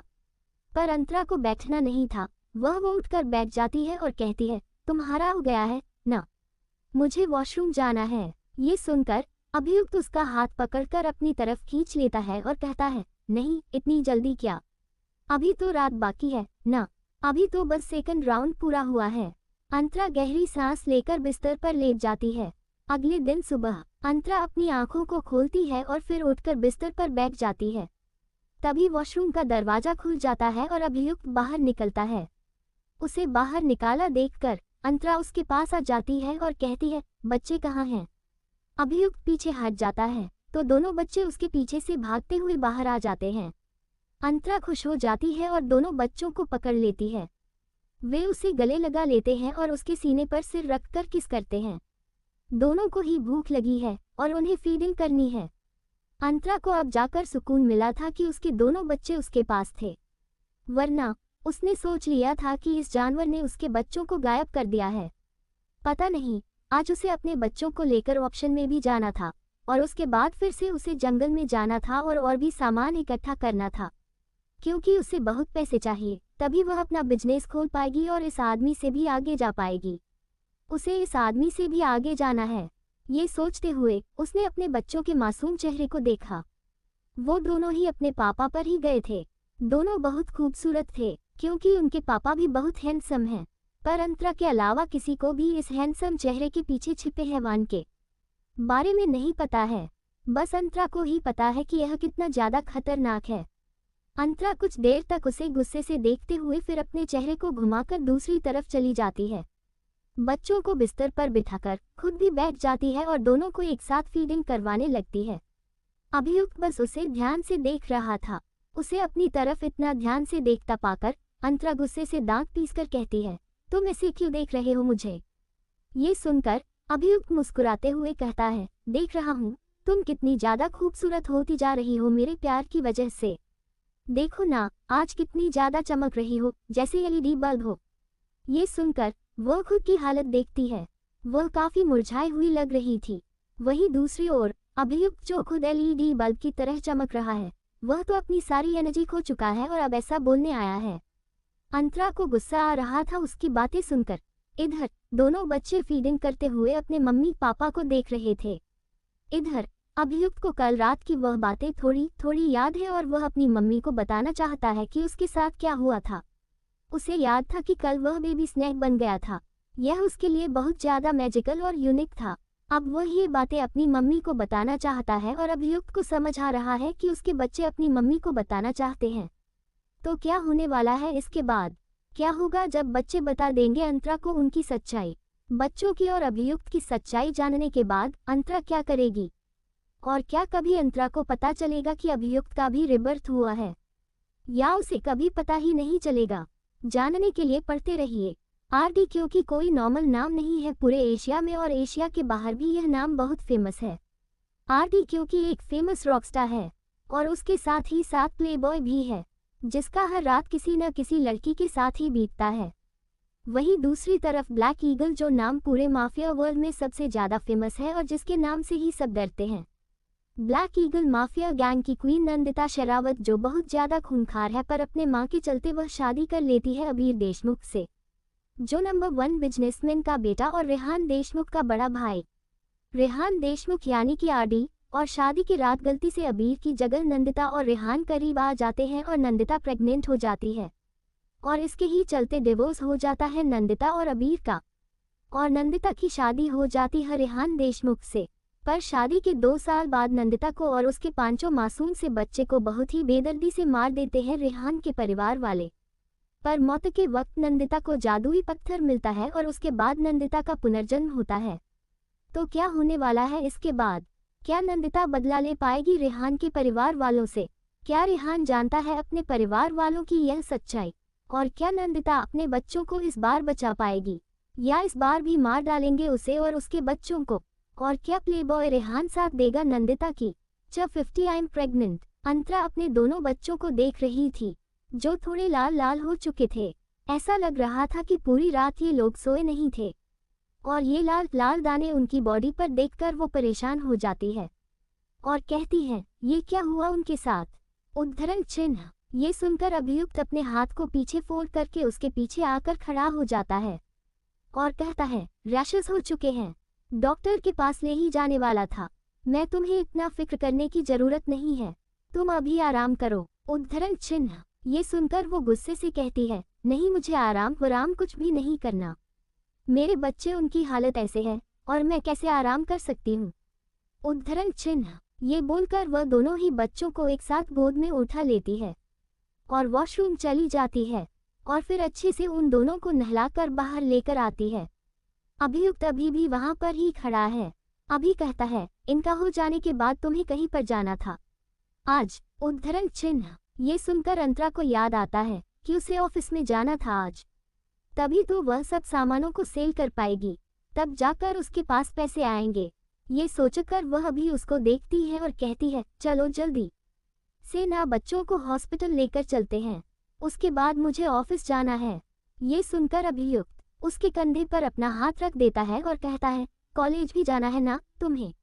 उद्धरण चिन्ह। ये सुनकर वह गुस्से से कहती है, मुझे नहीं जाना कॉलेज में। उसकी बातें सुनकर अभियुक्त उसके चेहरे के पास अपने चेहरे को लाकर कहता है, देखो जान, अच्छे से बोल रहा हूँ, मान जाओ कॉलेज जाने के लिए, वरना परेशानी तो होने ही वाली है। कॉलेज जाना बहुत ज्यादा जरूरी है, जो भी करना है कर लेना, पर कल से कॉलेज जाना, और कॉलेज से आने के बाद जो चाहे वह कर सकती हो, पर तुम्हारी रात मेरी होगी।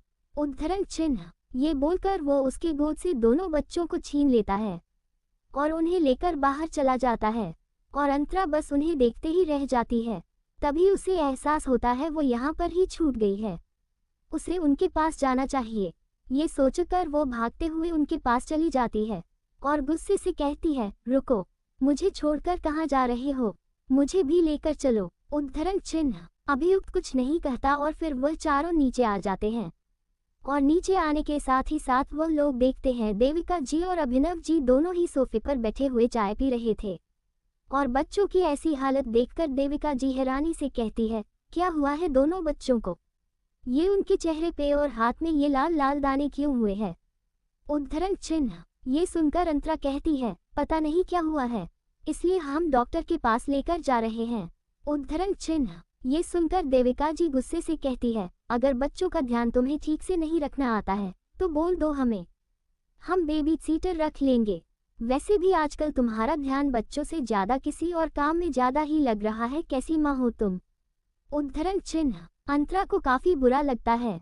जब भी कोई उसके मन होने पर सवाल उठाता है उसे खराब मम्मी बोला जाता है, उसे बहुत बुरा लगता है। पर अभी उसके लिए उसके बच्चे इम्पोर्टेंट है, उसे इन सब लफ्जों में नहीं पड़ना है, उसे पहले हॉस्पिटल लेकर जाना है। बच्चों को ये सोचकर वो जवाब नहीं देती है, बाहर चली जाती है। अभी उसके पीछे पीछे ही था, क्योंकि अभी इस वक्त भी बच्चों को लेकर अस्पताल ही जा रहा था। इधर उन्हें ऐसे जाता देखकर देविका जी गुस्से से कहती है, देखो ये लोग जा रहे हैं, हमें भी चलना चाहिए उनके साथ। न जाने बच्चों के साथ क्या हुआ है, इन दोनों को ही बच्चों को संभालना नहीं आता है। उद्धरण चिन्ह। ये बोलकर देविका जी जाने लगती है। उनके पीछे पीछे उन्हें जाता देखकर अभिनव जी भी उनके पीछे पीछे निकल पड़ते हैं, चाय का कप साइड में रखकर, और फिर वो लोग अस्पताल चले जाते हैं। दूसरी तरफ सेजल और विद्युत दोनों ही देख रहे थे उन्हें जाते हुए। सेजल गुस्से से मन में कहती है, हर कोई बस इन्हें लेकर ही पड़ा है, किसी को मेरे परवाह नहीं है। एक इनका बेटा जिन्होंने मेरी जिंदगी बर्बाद कर दी है, पर उनके घर वाले भी कुछ खास अच्छे नहीं हैं। वैसे भी ऐसे मम्मी पापा वैसे ही बेटे, क्या ही उम्मीद लगाया जा सकता है इन लोगों से? उद्धरण चिन्ह। मन में सोचते हुए वह जाने लगती है, पर विद्युत बिना उसकी तरफ देखकर उसके हाथ को पकड़कर खींच लेता है और उसके कमर पर हाथ रखकर अपनी गहरी आवाज में कहता है, वेयर आर यू गोइंग? उद्धरण चिन्ह। ये सुनते ही सेजल गुस्से से कहती है, मैं जहां भी जाऊं तुम्हारा क्या, मुझे जाना है, मुझे जाने दो, छोड़ो मेरा हाथ। उद्धरण चिन्ह। ये बोलकर वो अपने हाथ को छुड़वाने की कोशिश करती है, पर विद्युत उसके हाथ को और भी कसकर मजबूती से पकड़ लेता है और गुस्से से कहता है, मैंने तुम्हें जाने की इजाजत नहीं दी है, तुम कहीं नहीं जाओगी, तुम भूलो मत, तुम्हारे सांसों पर भी मेरा हक है, तुम मेरे बिना इजाजत के सांस भी नहीं ले सकती हो और जा रही हो बिना मेरी मर्जी के। उद्धरण चिन्ह। सेजल गुस्से से कहती है, तो मैं क्या करूं? मुझे नहीं रहना यहाँ पर, अभी मुझे आराम करना है, प्रेग्नेंट हूँ मैं, भूलो मत। उद्धरण चिन्ह। ये बोलकर वो विद्युत को दूर धक्का देती है, अपने पेट पर हाथ रखकर जाने लगती है और विद्युत भी उसके पीछे पीछे आ जाता है और फिर पीछे से अपने बाहों में भरकर उसके पेट को सहलाते हुए कहता है, ये बच्चा बहुत ही ज्यादा प्रॉब्लम क्रिएट कर रहा है, एक काम करते हैं, हॉस्पिटल चलते हैं, तुम्हारा अबॉर्शन करवा देते हैं। उद्धरण चिन्ह। सेजल रुक जाती है और हैरानी से विद्युत को देखने लगती है। उसे यकीन नहीं हो रहा है कि अपने बच्चों के लिए विद्युत ऐसा बोल रहा है, जो बच्चा दुनिया में अभी तक आया ही नहीं। ये कुछ ज्यादा ही गलत नहीं है? उसने कभी नहीं सोचा था कि विद्युत ऐसी बात रहेगा, अपने ही बच्चे को मारने की कोशिश करेगा। इससे ही अंदाजा लगाया जा सकता है कि विद्युत को किसी से भी मतलब नहीं है, उसे बस खुद से मतलब है और वह अच्छा इंसान है ही नहीं। अगर होता तो वो अपने ही बच्चे को मारने की बात नहीं करता, जो अभी तक दुनिया में ही नहीं आया है। ये बहुत ज्यादा गलत है। ये सोचकर वह गुस्से से विद्युत को देखती और कहती है, बिल्कुल नहीं, तुम पागल हो चुके हो, तुम्हारा दिमाग खराब हो चुका है, मैं क्यों अपने बच्चों को मार डालूं? मैं ऐसा बिल्कुल नहीं करने वाली हूँ। उद्धरण चिन्ह। ये सुनकर विद्युत उसके होठों पर अपनी उंगली फेरते हुए कहता है, पर तुम्हें देखकर लगता है तुम्हें बच्चे की वजह से बहुत प्रॉब्लम होती है, कोई जबरदस्ती नहीं है बच्चे को पैदा करने की, करना है करो वरना मत करो, मुझे बिल्कुल फर्क नहीं पड़ता है। उद्धरण चिन्ह। ये बोलकर वो बाहर चला जाता है और गार्डन को देखने लगता है। उसे ऐसे गार्डन को देखते देखकर सेजल गुस्से से उसके पास जाती है और कहती है, क्यों तुम अपने बच्चों को मारना चाहते हो? तुम्हें अपने ही बच्चे को मारना है? तुम कितने ज्यादा नीचे गिर चुके हो, तुम किसी के भी सगे नहीं हो, ना तो मेरे, ना तो अपने परिवार के, ना तो अपने बच्चे के, और हाँ तुम अपने खुद के बच्चे के लिए सगे नहीं हो तो अपने परिवार के लिए क्या सगे होगे? एक दिन तुम्हारे परिवार को तुम्हारी सच्चाई पता चल जाएगी कि तुम खुद ही अपने परिवार को बर्बाद करना चाहते हो। अगले ही पल विद्युत अपने सर को घुमाकर अपने लाल ठंडी आंखों से उसे देखता है और धीरे धीरे मुस्कुराने लगता है। वह बहुत ही हल्का मुस्कुरा रहा है, पर उसके मुस्कुराहट में इतना दहशत था कि कोई भी देखकर बहुत ज्यादा डर जाए। ऐसे ही हालत सेजल की भी हो रही थी। उसे भी बहुत डर लग रहा है। उसकी यह मुस्कान देखकर वो डरते हुए कहती है, क्या हुआ, ऐसे मुस्कुरा क्यों रहे हो? तुम मुझे डराने की कोशिश कर रहे हो। देखो मैं बता दूंगी तुम्हारे परिवार वालों को तुम्हारी सच्चाई। उद्धरण चिन्ह। ये सुनकर वो अपने हाथ को पीछे फोल्ड कर लेता है और धीमे कदमों से उसकी तरफ आने लगता है। और उसे ऐसे अपनी तरफ आता देखकर सेजल पीछे हटने लगती है। धीरे धीरे उसे बहुत डर लग रहा था। वह एक एक कदम पीछे लेने लगती है और विद्युत एक एक कदम उसकी तरफ लेने लगता है।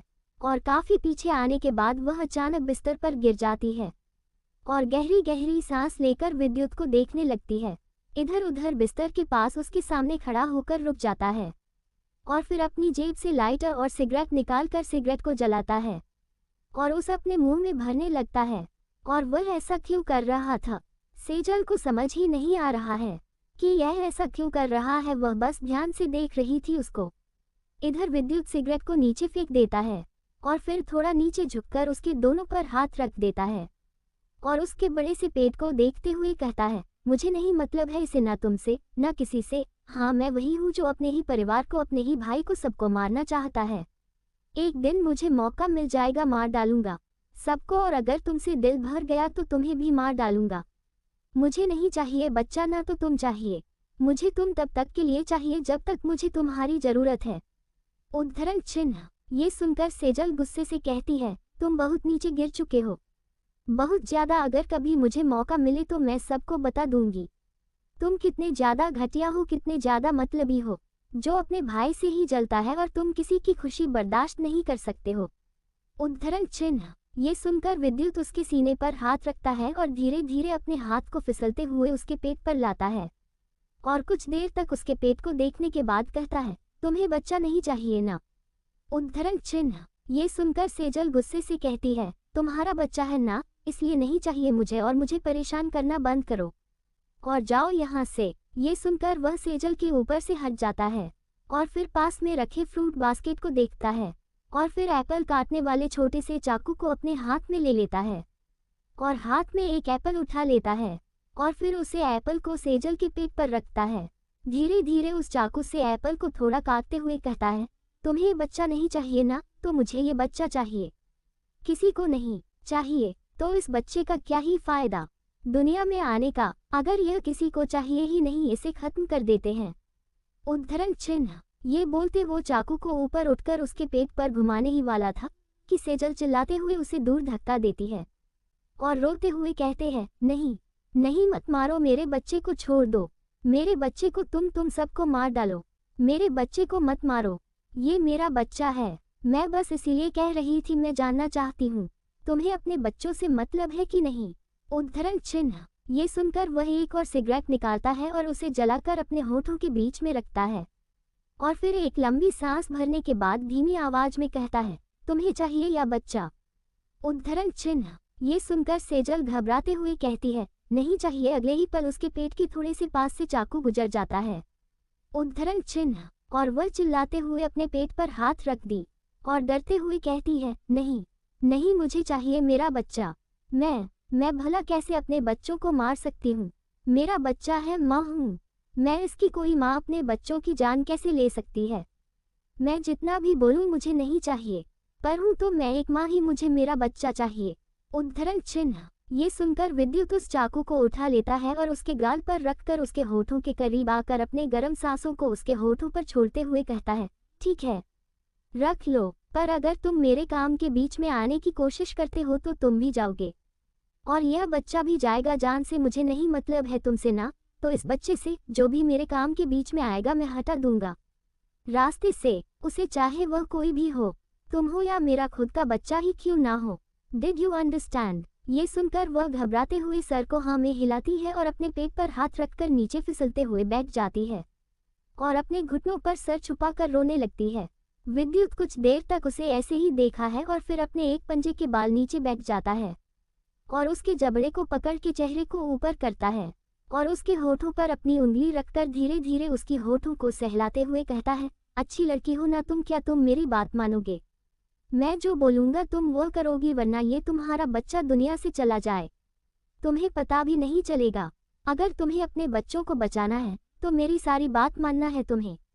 उद्धरण चिन्ह। ये सुनकर वो डरते हुए कहती है, सारी ही तो बात मान रही हो ना? तुम्हारी आज तक मैंने जो भी किया है तुम्हारे भाई भाभी के साथ तुम्हारे कहने पर ही तो किया है, कुछ भी मैंने अपने मन से नहीं किया है।